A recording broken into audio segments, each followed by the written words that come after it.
Stop, একদম নড়বে না, স্থির থাকো।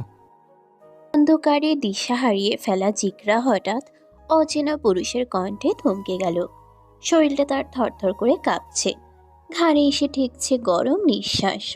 প্রচণ্ড ভয়ে একদম পিছিয়ে যেতেই পিঠ থেকে গেল প্রস্তরের ন্যায় শক্ত বুক। কে? কথা বলছেন না কেন? কে আপনি? ভয়ার্ত কণ্ঠে প্রশ্ন করল জিগরা। মুহূর্তেই জ্বলে উঠল ঘরের সকল বাতি। অন্ধকার সহ্য করা দু চোখ হঠাৎ আলোর ছোঁয়া পেয়ে বড্ড অসহ্য যন্ত্রণায় অতি সত্বর খিচে ফেলল চোখ। রুহাইল মাথা ঘুরিয়ে একবার দেখে নিল জিগরাকে। এই প্রথম তাদের সাক্ষাৎ, এই প্রথম মুখোমুখি। রুহাইলের হাতে থাকা রিভলভারটা দ্রুত পকেটে ঢুকিয়ে দুহাত বুকের সাথে আড়াআড়ি করে ভাঁজ করল। নিজেকে মানিয়ে দ্রুত চোখ খুলল মেয়েটা। মুহূর্তে চোখের সামনে যা দেখলো তার জন্য মোটেও প্রস্তুত ছিল না।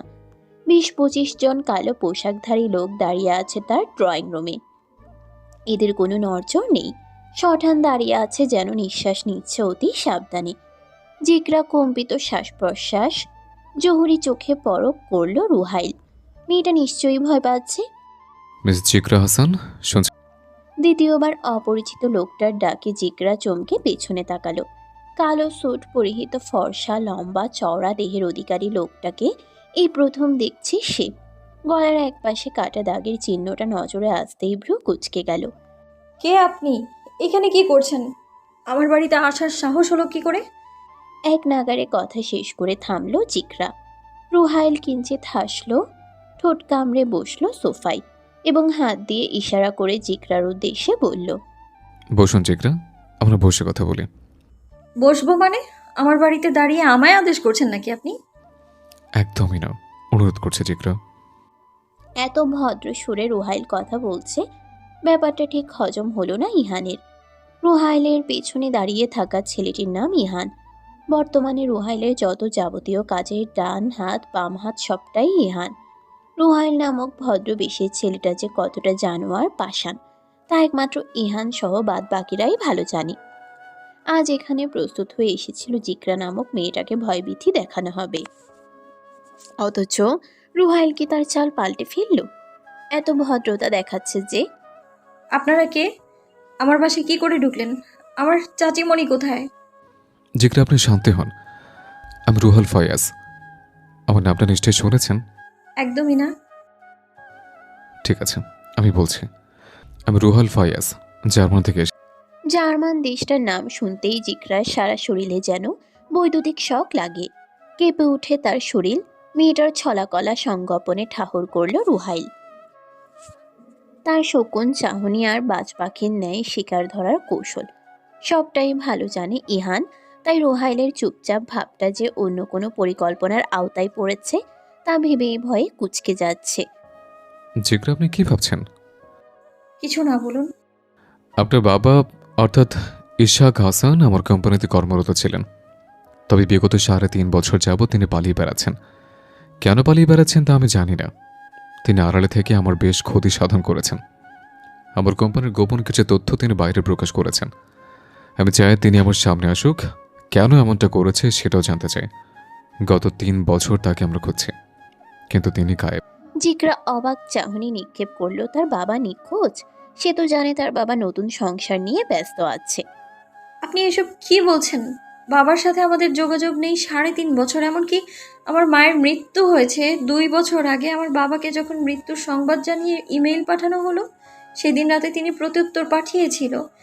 এর আগে ১ বছর যাবৎ আমাদের সাথে কোনো যোগাযোগ করেননি। মায়ের মৃত্যুর খবর পেয়ে তিনি কি রিপ্লাই করেছে জানেন? নিজের খেয়াল রেখো জিগরা, আমার অপেক্ষায় থেকো না। আমি আমার নতুন সংসার জীবন গড়ে তুলেছি। এরপর আমি এত এত ইমেল পাঠিয়েছি, তিনি কোনো প্রত্যুত্তর দেননি, একবারের জন্যও ফোন করেননি। সবাই বলছিল বাবা হয়তো নতুন সংসার বেঁধেছে, তাই আমাদের সাথে যোগাযোগ রাখতে চাননি। সংসার করলেও খোঁজ পেতাম, তবে আমার মনে হয় না তিনি সংসার করছেন। অন্য নারীর আবেশে এমনটা করছেন কিনা তার নিশ্চয়তা দিতে পারছি না। কথাটা বলেই জিগরার মনে বিষ ঢেলে দিল রুহাইল। এতদিন যাবৎ বাবার জন্য জিগরার মনে যে ঘৃণা জন্মেছিল, সেই ঘৃণা যেন আবার তরতরিয়ে বাড়ল। আমি জানি না আমার বাবা কোথায় আছে, তার খোঁজ আমাদের কাছে নেই। আপনারা এখান থেকে চলে যান। আপনার বাবা খোঁজ হয়তো নেই, কিন্তু আপনার বাবা নিশ্চয়ই আপনাদের গোপন কিছু তথ্য দিয়ে আছে। কিসের গোপন তথ্য? তা তো আপনি ভালো জানবেন জিকরা হাসান। আমি একদমই কিছু জানি না। আপনি অবশ্যই জানেন। আপনার বাবা আপনাকে কতটা ভালোবাসে তা আমার থেকে ভালো আর কেউ জানে না। আপনার বাবা সবসময় বলতেন আপনার মা ছিলেন ভীষণ চতুর আর বুদ্ধিমান। এমন কোনো তথ্য নিশ্চয়ই আপনার বাবা আপনার মায়ের কাছে রেখে গেছে, আর আপনার মা মারা গেছেন ক্যান্সারে। তিনি জানেন তার মৃত্যু সুনিশ্চিত। সে হিসেবে আপনার কাছে নিশ্চয়ই কোনো গোপন তথ্য রেখে গেছে। আমার মা ক্যান্সারে মারা গেছে। আপনি কি করে জানলেন? তাছাড়া বাজে কথা বলবেন, আমার কাছে কিছুই নেই। বিষ ধমকে সুরে বলল জিকরা। তার ধমকে ইহান থমকে গেল। বসের মাথা একবার গরম হলে কয়েক রাউন্ড গুলি অনায়াসেই ছড়বে। তবে আশ্চর্যের ব্যাপার, রুহাইল নিজেকে শান্ত রেখে বলল, শান্ত হন জিকরা। আমি আপনাকে 7 দিন সময় দিলাম, শুধু 7 দিন।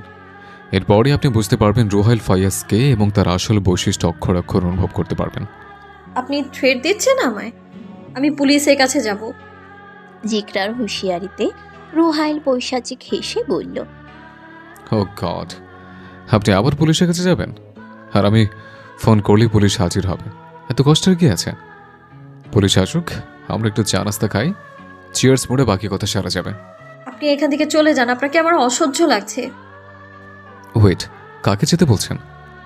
এই বাড়িটা কার? আমার। আস্তে আস্তে সব জানতে পারবেন। মোটেও না, এই বাড়িটা সম্পূর্ণ আমার বাবার নামে। আপনার বাবাই তো নেই।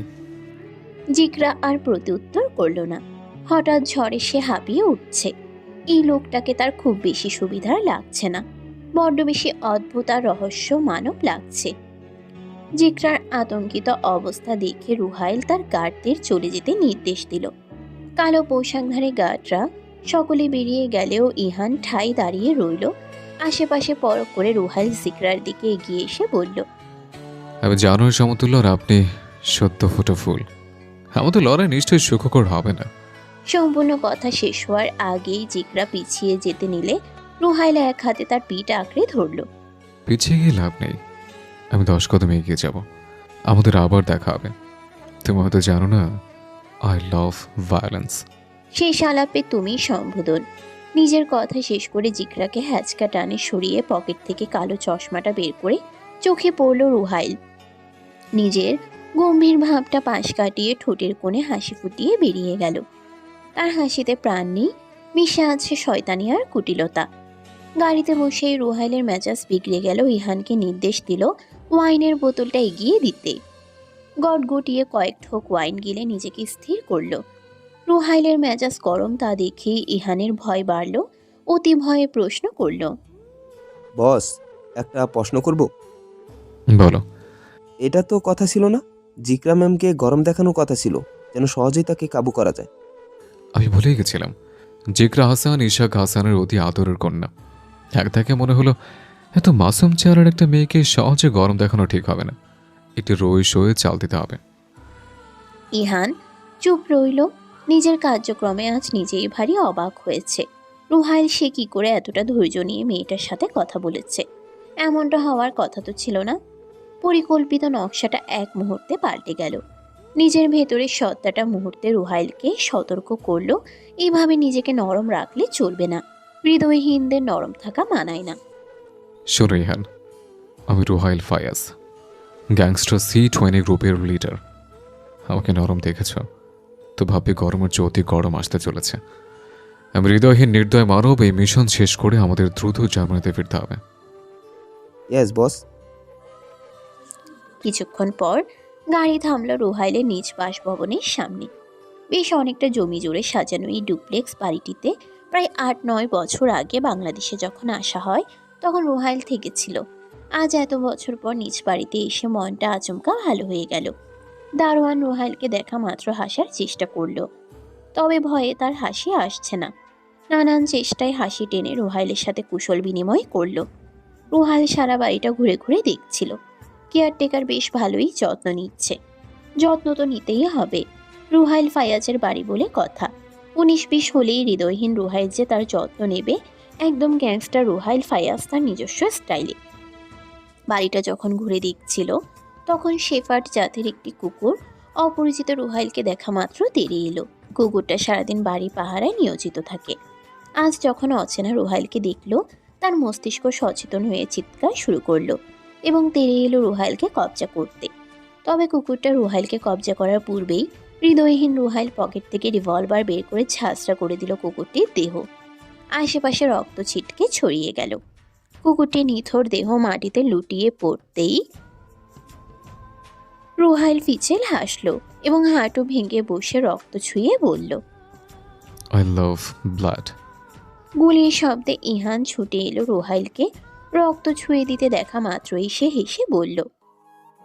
That's great. দেশে এসে রক্তারক্তি শুরু। আমি ভাবলাম উদ্বোধনটা কোনো মানুষকে দিয়ে হবে, অথচ একটা কুকুরকে দিয়ে হলো। I love violence. মানুষ কিংবা পশু কোনো কিছু আমার কাছে ম্যাটার করে না, cause I love blood, I love violence. এত বছর যাবৎ আদর যত্ন আর ভালোবাসা মিশিয়ে বড় করা কুকুরটা আজ চোখের পলকে মৃত্যুর কোলে ঢলে পড়ল। তা দেখে কেয়ারটেকার মিজান কিছুতেই নিজেকে নিয়ন্ত্রণ করতে পারলেন না। অনুভূতি থমকে যাওয়া দু চোখের দ্বার গড়িয়ে টপ টপ অশ্রুকণা পতিত হলো কুকুরটির দেহে। মৃত্যুর যন্ত্রণায় কুকুরটা ঠিক যতটা ছটফট করেছে তার থেকেও কয়েকগুণ বেশি ছটফট করছে মিজান। করবে নাই বা কেন? সে তো রুহাইলের মতো পাষাণ নির্দয় মানব নয়। তার মন আছে, দয়া ভালোবাসা সব অনুভূতি আছে। প্রায় 4 বছর যাবৎ এই বাড়িটা সর্বদা তককে তককে রেখেছে, আর তার প্রতিদান আজ এই পেল। এই নির্মম পরিহাস কিছুতেই মানতে পারছে না মিসান। একজন গার্ড এগিয়ে এলো এবং ভরাট কণ্ঠে বলল। বস বলেছে অতি শীঘ্রই কুকুরটাকে মাটি চাপা দেওয়ার ব্যবস্থা করতে। জি। আপনি সরে যান, কাজটা আমাকে করতে হবে। মিজান সন্তর্পণে সরে দাঁড়ালো, শেষবারের মতো একবার দেখে নিল কুকুরটিকে। তারপর গটগটিয়ে হেঁটে চলে গেল উল্টো দিক। জার্মানি থেকে বাংলাদেশে এসেই পরিকল্পনা মাফিক জিকরার সাথে দেখা করতে তার বাড়িতে গেল রুহাইল। সেই কাজ শেষ করে তবেই নিজ বাসভবনে ফিরেছে। এত ঘন্টার জার্নি আর সাক্ষাৎকারের ক্লান্তি শেষ করার উত্তম কৌশল গোসল। উষ্ণ গরম পানিতে বাথটবে গা ডুবিয়ে বসে আছে, হাতে চকচক করছে রেড ওয়াইন। এই ওয়াইনের নেশা সে কিছুতেই ছাড়তে পারে না। রুহাইলের পরিচয় সে নিজেই গড়ে তুলেছে। আন্ডারওয়ার্ল্ডের বেশ সমালোচিত গ্রুপ C20 গ্রুপের লিডার সে। আন্ডারওয়ার্ল্ড বলতে সাধারণত অপরাধ জগৎ অথবা গোপন অপরাধী সংগঠনকে বোঝায়। প্রকাশ্যে অথবা গোপনে এই জগৎটা আইনের বাইরের কার্যকলাপে যুক্ত থাকে। ছোটবেলায় রুহাইল বড় হয়েছিল এতিমখানায়, আর এতিমখানায় বড় হওয়া একটা ছেলের জীবন সহসা কি করে পাল্টে গেল তা না হয় অন্যদিন বলা যাবে। ওয়াইনের বোতলে চুমুক বসিয়ে জিকরার কথা একবার ভাবনায় এলো। ইসহাক আহসান অর্থাৎ জিকরার বাবা ছিলেন রুহাইলের সবচেয়ে ভরসা আর বিশ্বস্তের প্রতীক। বর্তমানে ইহান যে স্থানটা দখল করেছে, ইসহাক ঠিক সেই স্থানে ছিল রুহাইলের সকল ভালো মন্দ কাজের সঙ্গী। ইসহাকের পরিবার জানে সে জার্মানিতে চাকরি করছে, অথচ সে নিজেও একজন গ্যাংস্টার হয়ে উঠেছে এ কথা কিন্তু কেউ জানতো না। ইসহাক যখন সর্বদা তার স্ত্রীর প্রশংসায় পঞ্চমুখ থাকতেন, জিকরার খুনসুটির কথা মাঝে মাঝেই রুহাইলকে বলতেন, তখন রুহাইল বেশ হাসত। ইসহাকের জীবনে দুটা জিনিস বোধহয় শুদ্ধ, এক তার স্ত্রী জামিমা, অন্যদিকে তার একমাত্র মেয়ে জিকরা আহসান। একদিন রুহাইল তাচ্ছিল স্বরেই বলল, এত মায়া দেখে কি লাভ ইশাক সাহেব? জানেন তো এ জীবনে এত মায়া সাজে না। স্যার, একটা বিড়াল ছানাকে ভালোবেসে দেখুন, কোথাও গেলে তার টানে সর্বদা অস্থির থাকবেন। আর এরা তো মানুষ। আমার সংসার, আমার কি টান থাকবে না? সেদিন রুহাইল কোনো জবাব দিল না। একদিন বলেই ফেললো, আপনার মেয়ের ছবি দেখান, তাকে দেখতে চাই। রুহাইল যখনই কথাটা বলল, ইসহাকের মুখে আধার নেমে এলো। কৌশলে কথা পাল্টে মন ঘুরিয়ে দিলেন রুহাইলের। এই যে এড়িয়ে যাওয়া সবটাই বুঝে রুহাইল। একটা জানোয়ার বর্বর নির্দয় হৃদয়হীনের মতো মানুষকে কি করে দেখাবে তার পুষ্পের ন্যায় স্নিগ্ধ মেয়েটাকে? একবার যদি নজর লেগে যায় তবেই তো সারি সর্বনাশ। বাথটবে বসে ইহানকে চেঁচিয়ে ডাকলো। কয়েক মিনিটে ইহান হাজির হয়ে শটান হয়ে দাঁড়ালো ওয়াশরুমের এক কোনায়। বস বলুন। জিকরা হাসানের খোঁজখবর নাও।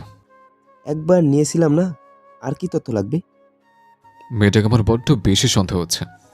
আমাদের দেখে তার ভাবভঙ্গিমাটা কেমন যেন ছিল। খুব বেশি ভয় পেল না, তাই না? তবে কি সে জানতো আমরা আসবো? এমনটা হওয়া অস্বাভাবিক কিছুই নয়। হয়তো জ্বর মোকাবেলায় নিজেকে আগেই প্রস্তুত করেছে মেয়েটা। তারা নিশ্চয়ই ইশাকের সাথে তার যোগাযোগ আছে। তাই তো সন্দেহ করছি। মেয়েটাকে 24 ঘন্টা নজরদারিতে রাখার ব্যবস্থা করো। এই মিশন সাকসেস না হলে অতীত আবার পুনরাবৃত্তি হবে। অতীত? চমকে গেল ইহান, সেই সাথে চমকালো রুহাইল নিজেও। রাগে তোপে ভুলে ইহানের সামনে অতীত বলতে যাচ্ছিল। এখন যাই ইহান, আমাকে গোসল করতে দে। আরেকটা কথা, বাড়িতে যতগুলো কুকুর আছে সবগুলোকে বাগানে এনে হাজির কর, আমি আসছি। তুই তুকারি। ইহানের কাছে এসব নতুন নয়। রুহাইল মাঝে মাঝেই তুই তুকারি শুরু করে। গোসল শেষ করে বাথরুম গায়ে জড়িয়ে সিরাকে ভিডিও কল করলো রুহাইল। সিরা C20 গ্রুপে একজন বিশ্বাসযোগ্য সদস্য। রুহাইলের যে কোনো কাজ সে নির্দ্বিধায় করতে রাজি থাকে। রুহাইল ও সিয়াকে নিজের স্বার্থে সর্বদা নিয়োজিত রাখে। জার্মানির সাথে বাংলাদেশের সময়ের পার্থক্য 5 ঘন্টা, গ্রীষ্মকালে অবশ্য 4 ঘন্টায় হিসাব ধরা হয়। দুপুর গড়িয়ে বিকালের পথে। অপরদিকে জার্মানিতে এখন নিশ্চয়ই ঘড়ির 10টা কাঁটা পেরিয়ে 11টার কাঁটা ছুঁয়েছে। সিয়া ফোন রিসিভ ধরল। ঘুম ঘুম চোখে বাথরুমে রুহাইলকে দেখা মাত্র তার ঘুম কোন মহাদেশে উড়ে গেছে কে জানে। Good morning boss. পুরোপুরি ঘুমানোর জন্য তোমাকে আমি রেখে এসেছিলাম। একদম বকবেন না, আমি সারা রাত কাজ করে ভোরের দিকে ঘুমিয়েছি। ওদিকের কি খবর? বেশ ভালো, চিন্তা করবেন না। যে কাজে গিয়েছেন কাজটা সেরে আসুন। হুম। রুহাইল খেয়াল করলো সিয়া নিজেকে রুহাইলের সামনে কিছুটা আবেদনময়ী করে তুলতে চায়। স্বেচ্ছায় ক্লিবেজ দেখিয়ে নিজেকে যতটা পারা যায় প্রদর্শন করলো। বেশ বিরক্ত নিয়ে হাসলো রুহাইল। মোটে আছো নাকি? এসব করার জন্য তোমাকে নিজের কাছে রাখি না। সিয়া লজ্জায় পড়লো, তবুও লজ্জাটাকে বাইরে প্রকাশ করলো না। কতবার কতভাবে চেষ্টা চালিয়ে যায় রুহাইলকে কাবু করতে, তবে এই জানোয়ারটার কোনো আগ্রহ নেই। কিন্তু কেন নেই? সিয়ার মতো সুন্দরী জিরো ফিগার আবেদনময়ী আর কাউকে পাবে না কি? Rohail, I miss you. Miss করার জন্য তোমাকে আমার দলে রাখিনি। যে কাজের জন্য রাখি সে কাজটা করো। আমার কথার নড়চড় হলে রিভলভারের নলের বুলেট তোমরা ক্লিভেজ ভেদ করে উপরে যাবে। মাইন্ডেড। রুহাইল ফোন কেটে দিল। অপরদিকে সিয়ার মোটেও মন খারাপ হলো না। সে জানে রুহাইল এমনই, তাতে কি? রুহাইল ফায়াজের মতো রাজার রানী হওয়ার স্বপ্ন, শখ সিয়ার মতো সাহসী মেয়েরা দেখতে পারে। রুহাইল ফায়াজের মতো রাজার রানী হওয়ার স্বপ্ন, শখ সিয়ার মতো সাহসী মেয়েরা দেখতে পারে। অপ্রত্যাশিত ঝড়টা যখনই বাড়ি থেকে বেরিয়ে গেল, জিকরা তখনই খুঁজতে আরম্ভ করলো তার চাচিমণিকে। এই বড় বাড়িতে শুধুমাত্র জিকরা আর তার চাচিমণি থাকেন। তার চাচা জার্মানির কোনো এক কোম্পানিতে কর্মরত। জিকরা চাচিমণির তাহিরাকে রুহাইলের লোকেরা তাকে একটি কক্ষে বাইরে থেকে আটকে রেখেছিল। জিকরার কাছ থেকে সব শোনার পর তাহিরা হতভম্ব চোখে তাকিয়ে রইল কয়েক পল। শোনো জিকরা, তুমি সাবধানে থেকো। এই লোককে আমার সুবিধা লাগছে না। আমি বাড়িতে একাই ছিলাম, একা এই লোকটার সাথে পেরে উঠবো। চেঁচামেচি আরম্ভ করায় আমার হাত মুখ বেঁধে রুমে ফেলে আসলো। ওরা আবার আসবে। তুমি পুলিশকে জানিয়ে রেখো। সন্ধ্যায় আমি থানায় যাব। তবে এই লোকটার নাম কি যেন বললো? হ্যাঁ, রুহাইল ফাইয়াজ। এছাড়া তার ব্যাপারে আমার কোনো তথ্য জানা নেই। তাহলে গিয়ে লাভ কি? চাচিমণি, আমি ভাবছি আমার ফ্রেন্ড নাবা ওর বাবার সাথে আগে যোগাযোগ করব। উনি সব কাজেই আমায় হেল্প করেন, এ ব্যাপারেও করতেই পারেন। যা ভালো বুঝো করো। সন্ধ্যার পর জিকরা চলে গেল তার বন্ধু নাবার বাসায়। আজকে অবশ্য নাবার সাথে আড্ডা দিতে নয়, বরং গুরুত্বপূর্ণ কাজে নাবার বাবা তৌফিক হায়দারের সাথে দেখা করতে গেছে। তৌফিক নামে একজন ব্যবসায়ী, তবে মুদ্রার ও পিঠে নামকরা সন্ত্রাসীও বটে। অর্থাৎ এ পিঠে ব্যবসায়ী অন্য, ও পিঠে সন্ত্রাসী। যদিও এই কথাটা সাধারণ জনগণ জানে না, যেমনটা জিকরার জানা নেই। বাবার অবর্তমানে সে ভীষণ ভালোবাসেন তৌফিককে। মা, হঠাৎ দেখা করতে এলে কোনো সমস্যা? কিছু কথা বলতে চাই আঙ্কেল। আসলে আমি একটা সমস্যায় পড়েছি। জিকরা প্রত্যুত্তর করতে যাবে, ঠিক সেই মুহূর্তে তৌফিকের দলের লোক ঘামতে ঘামতে ছুটে এলো। সে এসে জানালো C20 গ্রুপের লিডার এসেছে। তৌফিক জানতো রুহাইল বাংলাদেশে এসেছে, কিন্তু না বলে যে তার বাড়িতে চলে আসবে সে কথা ভাবতে পারেনি। ইতোমধ্যে অনেকগুলো মানুষের পদশব্দ তৌফিকের কানে এসে পৌঁছে গেছে। তিনি নাবাকে নির্দেশ দিলেন জিকরাকে নিয়ে এখান থেকে চলে যেতে। তৌফিক এগিয়ে যাওয়া মাত্রই সদর দরজায় প্রবেশ করলো রুহাইল ফায়াজ। তৌফিক সাহেব, আপনার বাড়িতে এলাম, আর আমাকে বরণ করবেন? এই যে মানে আসুন আসুন প্লিজ বসুন। পায়ের উপর পা তুলে বসলো রুহাইল। তার দলবল তাকে ঘিরে দাঁড়িয়ে আছে। ইহান দাঁড়ালো রুহাইলের পাশে। আমাকে বললেই আমি চলে যেতাম, আপনি আবার। মাঝে মাঝে নিজে গিয়ে দেখা করা ভালো, তাই না? জি, কি আনবো বলুন? গরম নাকি হট? আমি সবসময় গরম পছন্দ করি। গরম রক্ত, গরম মেজাজ আর গরম গরম তাজা লাশ। তবে সাহেব, আপনার দিনকাল ভালোই যাচ্ছে দেখছে। সবটাই আপনার সাপোর্টে। আসলে কি বলুন তো? ঘাড় ঘোরাতেই থেমে গেল রুহাইল। পর্দার আড়ালে জিকরা তার পানে অদ্ভুত দৃষ্টিতে তাকিয়ে আছে। এই মেয়েটা এখানে কি করছে? সব কি শুনে ফেলেছে? রুহাইলকে অবাক পানে তাকিয়ে থাকতে দেখে ইহানের চোখ গেল সেদিকে। জিগরাকে দেখে তার অবস্থাও ঠিক ভূত দেখার মতোই হয়েছে। মিস চিকরা, আপনি এখানে কি করছেন? এখনো থানা যাননি? জিগরার উদ্দেশ্যে আচমকা বাক্য ছুটতেই উপস্থিত নাবার তৌফিক ভরকে গেল। ওখানে আড়ালে দাঁড়িয়ে না থেকে এখানে আসুন। জিগরার ছোট ছোট পা ফেলে এগিয়ে এলো রুহাইল। দাঁড়িয়ে মুখোমুখি হলো জিগরার। থানা যাননি? যাব না কেন? অবশ্যই যাব। তার আগে তৌফিক আঙ্কেলের সাথে কিছু কথা ছিল আমার, তাই তো এলাম আমি এখানে। আপনার তৌফিক আঙ্কেলকে কি আমার নামে নালিশ করতে এসেছিলেন? এই পর্যায়ে থতমত চোখে তাকিয়ে রইল জিগরা। সত্যিই তো সে এসেছিল সবটা জানাতে। আর এখানে যা দেখলো তৌফিক আঙ্কেল এই লোকটাকে কতটা মান্য করে। থানা, তৌফিক আঙ্কেল সবটাই আমার দখলে। এমনকি আপনিও আমার দখলে, চিকরা হাসান। আমি যা চাই তা না পেলে বড্ড বেশি খারাপ কিছু হবে। বললাম তো আমার কাছে কিছুই নেই। এরপরেও আপনি কতটা খারাপ দেখাতে পারেন দেখিয়ে নিন। জিগরা নিজের জেদটা প্রকাশ করলো। রুহাইলের পায়ে পাড়া দিয়ে সরে গেল। অপমানে থমথমে হয়ে গেল নির্দয় তেজি রুহাইল ফায়াজের চেহারা। মুহূর্তে পকেট থেকে রিভলভার তাক করে এলোপাথারি গুলি করলো। গুলির শব্দে বাড়িতে উপস্থিত সবাই দ্রুত ছুটে পালিয়ে গেল। জিগরা পিছিয়ে যেতে নিলেই তার হাত টেনে ধরল রুহাইল।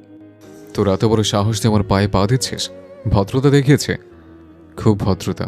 তোর ভদ্রতা আমি ওয়াইনের সাথে গিলে খাই। একদম তুই করবেন না। তুই তো করি মাই ফুট, তোকে এখানে পুঁতে দেব।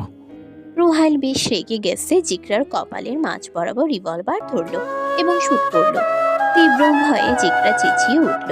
খিচে বন্ধ করা দু চোখ পিটপিট করে খুলতেই দেখতে পেল তার পানে ঘাড় কাত করে তাকিয়ে আছে রুহাইল। চোয়াল বারবার এদিক সেদিক নড়ছে, অর্থাৎ বেশ মনোযোগ সহকারে চুইংগাম চাপাতে ব্যস্ত। সেই সাথে জিগরাকেও পরখ করছে। যত ইনোসেন্ট ফেস নিয়ে চলো ততটা ইনোসেন্ট তুমি নাও। Better like this. আমি যা চাই তা যদি না পাই তবে আমার জ্যাকের খাদ্য হবে তুমি। জিগরাকে প্রদক্ষিণ করে চারিদিকে হাঁটতে আরম্ভ করলো রুহাইল। নিজের জীবনটা যে বড্ড গোলক ধাঁধায় ফেসে গেছে তা ভাবতেই মেয়েটার মাটিতে মিশে যেতে মন চায়। বোকা মেয়ে, আমার সাথে লড়াই করে লাভ নেই।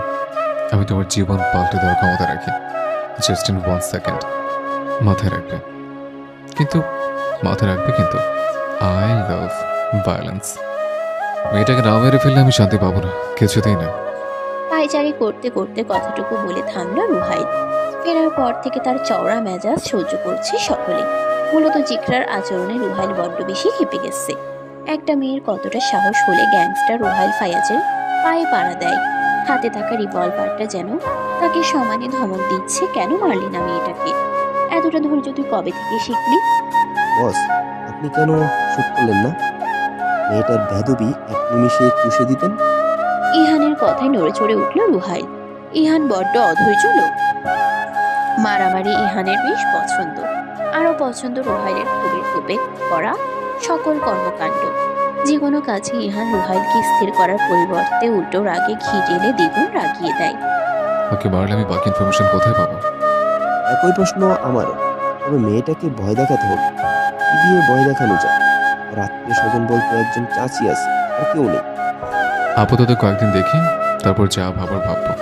রুহাইল চেয়ারে বসলো, নিজের ফোন চেক করে বলল, মেয়েটার ইনফরমেশনের জন্য কাকে পাঠিয়েছিলে? তাকে এখানে ডাকো। জি বস। ইহান ডেকে আনলো একটি গার্ডকে। মূলত আজ সারাদিনের সব তথ্য জিগরার সম্পর্কে এই গার্ডটার দেওয়ার কথা ছিল। গার্ড অতি বিনয়ের সহিত রুহাইলের মুখোমুখি দাঁড়ালো। রুহাইল কিঞ্চিত হাসলো। কয়েক সেকেন্ডে রিভলভারে থাকা সমস্ত বুলেটের সাহায্যে ঝাঁঝরা করে দিল গার্ডটার শরীর। আচমকা আক্রমণে ইহান ছিটকে সরে গেলেও তার গায়ে এসে ছুঁয়ে গেল বেশ কয়েক ফোঁটা রক্ত। জানের বাচ্চা মেয়েটা যে তৌফিকের বাড়িতে গিয়েছিল, আমাকে খবর দিয়েছিলি? এই তোর দায়িত্ব। ইহান, জনারটাকে বাইরে রেখে আয়। সবাইকে দেখাবি আর বলবি রুহাইল ফাইজের কাছে ফাঁকিবাজি করলে তার পরিণতি এমনটাই হবে। হ্যাঁ, এমনটা। এতক্ষণে স্থির হলো রুহাইল। রক্ত দেখে তার মাথা ঠান্ডা হয়েছে। যে মানুষটা রক্ত পছন্দ করে তার কাছে এসব তো অতি আনন্দের। জিকরার মন শরীর কিছুই ভালো নেই। তৌফিক আঙ্কেলকে এতটা ভালোবাসতো, অথচ ওনার সাথে এই লোকটার হাত আছে। থাকতেই পারে ব্যবসায়ী কোনো কারণে হয়তো যোগাযোগ চলমান। তবে রুহাইল ফায়াজকে কোনো বিজনেসম্যান তো মনে হয় না। তার চলন বলন কার্যক্রম পুরো দস্তুর সন্ত্রাসীদের মতো। কি এমন তথ্য ছড়ানো হচ্ছে যার কারণে জার্মান পাড়ি দিয়ে এই লোকটা আজ এত দূর? গরম গরম কফিতে চুমুক বসিয়ে ল্যাপটপটা কোলে নিয়ে অনেকদিন পর আজ আবারও ইমেল লিখতে বসেছে সে। মূলত ইমেল পাঠানো হবে ইসহাক হাসানের উদ্দেশ্যে। এই ইমেইলে উল্লেখ আছে রুহাইল বাংলাদেশে এসেছে এবং সে কিছু ইনফরমেশন চাই। ইসহাক আহসানের সকল কর্মকাণ্ডের দায়ভার এসে ঠেকেছে জিকরা আহসানের উপর। বেশ অনেকটা সময় নিয়ে ইমেইল লিখে সেন্ড করলো জিকরা। তবে জানা নেই বাবা কোনো প্রত্যুত্তর জানাবেন কিনা। এই ইমেইল আইডিটা আদৌ তিনি ব্যবহার করেন, হয়তোবা না। জিকরার বাবাকে সে সামনাসামনি দেখেছে খুব কম। 2 বছরে একবার দেশে আসতো। বাবার সান্নিধ্য কম পেলেও ভিডিও কলে বাবার সাথে অনেকটা সময় কাটিয়েছে। দূর দেশে ভিডিও কল ছাড়া তো আর সুযোগ নেই। সংসার নিয়ে ইসহাক আহসানের অনেক চিন্তা ছিল। সেই সাথে ভালোবাসতেন স্ত্রী আর একমাত্র মেয়েকে। সে যাই হোক, হঠাৎ কেন এই ভালোবাসার ফাটল ধরল তা জানে না জিকরা। অন্য নারীর সান্নিধ্যে বাবার হয়তো দূরদেশে থাকা স্ত্রী আর মেয়েটার প্রতি টান অনেকটাই কমে গেছে। জিকরা যখন চিন্তায় মগ্ন, তখন কক্ষে প্রবেশ করলো তার চাচিমণি তাহিরা। তাহিরার বয়স মাত্র 30-এর ঘর ছুঁয়েছে। দেখলে অবশ্য তাকে বিবাহিত মনেই হয় না। প্রেমিক পুরুষকে পালিয়ে বিয়ে করার অপরাধে তার পরিবার তাকে ত্যায্য করেছে। বিয়ের প্রথম বছর বেকার স্বামীকে নিয়ে যে কতটা কষ্ট লাঞ্ছনায় কেটেছে তা ভাবলে এখনো গা শিউরে ওঠে। শেষমেশ তাদের আশ্রয় দিয়েছে জিকরার বাবা এবং জিকরার চাচাকে জার্মানিতে নিয়ে যায় অন্য একটি কোম্পানিতে চাকরি দেবে বলে। তাহিরা নিঃশব্দে কক্ষে এসে গলা খেকিয়ে বলল, জিকরা খুব বেশি ব্যস্ত? একদমই না। চাচিমণি, আসো তুমি। তোমাকে একটা কথা বলতে এসেছি। চাচুর সাথে কথা হয়েছে? না, তা আর ফোন দেওয়ার সময় কই। কোম্পানির বসটা নাকি প্রচণ্ড করা, ফোন ধরার সময় নেই। তোমার বাবা তোমার চাচাকে চাকরি দেবে বলে নিয়ে এখন কি বিপদে ফেললো। মাঝে মাঝে বলি দেশে চলে আসো, একটা ব্যবস্থা ঠিকই হয়ে যাবে। কর্মের জীবন খুব সহজ নয় চাচিমণি, একদিন সব ঠিক হয়ে যাবে। তা যা বলছিলাম, আমার মনে হয় তোমার ওই লোকটার সাথে দেখা করা দরকার। কোন? ওই যে কি যে নাম? রুহাইল ফাইয়াজ? হ্যাঁ, ওনার সাথেই। তুমি একদিন ওনার সাথে ঠান্ডা মাথায় বসো আর কি সমস্যা সেটা জানতে চাও। কি হয়েছে বা না হয়েছে সম্পূর্ণ না জেনে পুলিশ কেস করা বিপদ। জিকরা শব্দ করে শ্বাস ছাড়ল। লোকটার নাম শুনলেও সে যেন অতি বিরক্ত। লোকটার সাথে বসে কথা বলার মতো রুচি আমার নেই, বড্ড জঘন্য লোক সে। এভাবে না বললে মাথা ঠান্ডা রাখো। এই নাও লোকটার নাম্বার। তুমি এটা কোথায় পেলে? ইয়ান নামের যে ছেলেটা আছে সেদিন সে দিয়েছিল, বলল তোমাকে দিতে। কথা বলবো? বল। এই ছাড়া আর রাস্তা দেখ? শুনশান নীরব রেস্টুরেন্ট। আশেপাশে অপরিচিত কেউ কোথাও নেই। টেবিলে রাখা আছে 2 কাপ মোকা কফি। রুহাইলের পেছনে দাঁড়ানো 2জন গার্ড, দুজনের হাতেই রিভলভার। জিকরা আর চোখে একবার 2জন গার্ডকে দেখে নিল। এত হ্যান্ডসাম ড্যাশিং লুকের গার্ড পূর্বে দেখেনি সে যাই হোক, আজ জিকরা এসেছে জানোয়ার রুহাইলের সাথে আজ ভদ্রভাবে গুছিয়ে আলাপের উদ্দেশ্যে। ইহান কিছুটা দূরে দাঁড়িয়ে ফোনে কথা বলতে ব্যস্ত। জিকরা হাসান, ড্যাব ড্যাব করে তাকিয়ে থাকার জন্যই কি আমাকে এখানে ডেকেছেন? থতমত চোখে তাকালো জিকরা। নিজের ভেতরের বিরক্তটাকে মাটি চাপা দিয়ে বলল, জরুরি কথার উদ্দেশ্যেই ডেকেছি। আসলে আমার বাবা আপনাদের কি তথ্য বাইরে প্রকাশ করছে সে বিষয়ে জানতে চাই। আপনার বাবাকে আমি চোখ বন্ধ করে বিশ্বাস করেছি। এটাই আমার। রুহাইল থেমে গেল। পেছনে দাঁড়িয়ে থাকা একজন গার্ড অনিচ্ছাকৃত হাঁচি দিয়েছে এবং সে হাঁচিতে কিছু তরল পদার্থ ছিটকে গায়ে এসেছে রুহাইলের। এতে কি গার্ডের আদৌ দোষ আছে? হয়তো হ্যাঁ বা না। কথার মাঝে ডিস্টার্ব করার জন্য এবং অপেশাদারী কর্মকাণ্ডে রুহাইলের মনক্ষুণ্ণ হয়েছে। ঘাড় না ঘুরিয়ে রিভলভার তাক করে পরপর বেশ কয়েকবার শুট করলো। প্রত্যেকটা গুলি এলোমেলোভাবে ছুঁয়ে গেছে গার্ডটাকে। রক্তাক্ত গার্ড ছিটকে পড়ল মেঝেতে। অপ্রত্যাশিত ঘটনায় জিকরা চেঁচিয়ে উঠল, সেই সাথে দাঁড়িয়ে গেল। রুহাইল বেশ চুপচাপ অতি ইনোসেন্ট চাহনি নিক্ষেপ করলো জিকরার পানে। প্লিজ বসুন। দাঁড়িয়ে গেলেন কেন?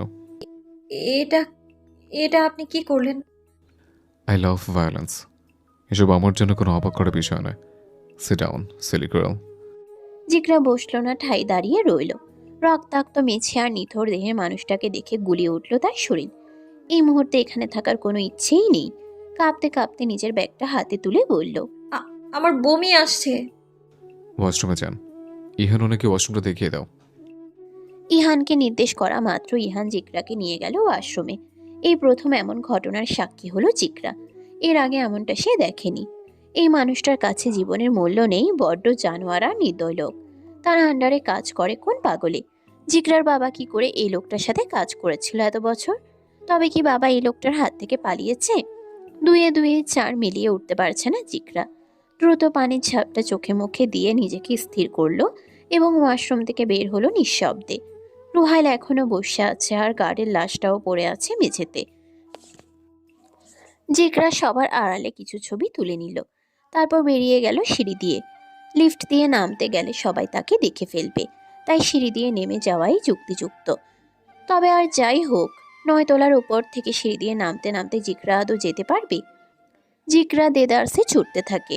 ছুটতে ছুটতে তার এমন অবস্থা, বেশ কয়েকবার সিঁড়ি থেকে গড়িয়ে পড়েছিল, পায়ে হোঁচট খেয়েছে। তবুও থেমে থাকলে চলবে না। 2 তলার সিঁড়িতে এসে মেয়েটার মুখে হাসি ফুটল। শেষ সিঁড়ি পার করে যেই দৌড় দিল, তখনই শক্তপোক্ত বুকে ধাক্কা লেগে মেঝেতে সে ছিটকে পড়ল। দাঁত মুখ খিচে সামনে তাকাতেই দেখতে পেল তার পানে রাগান্বিত 2 চোখে তাকিয়ে আছে স্বয়ং রুহাইল ফায়াজ। রুহাইল ফায়াজ এখানে কি করছে? জিকরা ভয়ে কাঁপতে কাঁপতে উঠে দাঁড়ানোর চেষ্টা করলো, তবে পেরে উঠল না। সেই সুযোগে তাকে টেনে হিঁচড়ে দাঁড় করালো রুহাইল। ঠোঁটের কোণে মেখে হাসি ফুটিয়ে রিভলভারের নল ঢুকিয়ে দিল জিকরার মুখে। কথা শেষ হওয়ার আগে উঠে যাওয়া আমার একদম পছন্দ নয়। কয়েক সেকেন্ডে মৃত্যু যেন জিকরার কাছে ধরা দিয়েছে।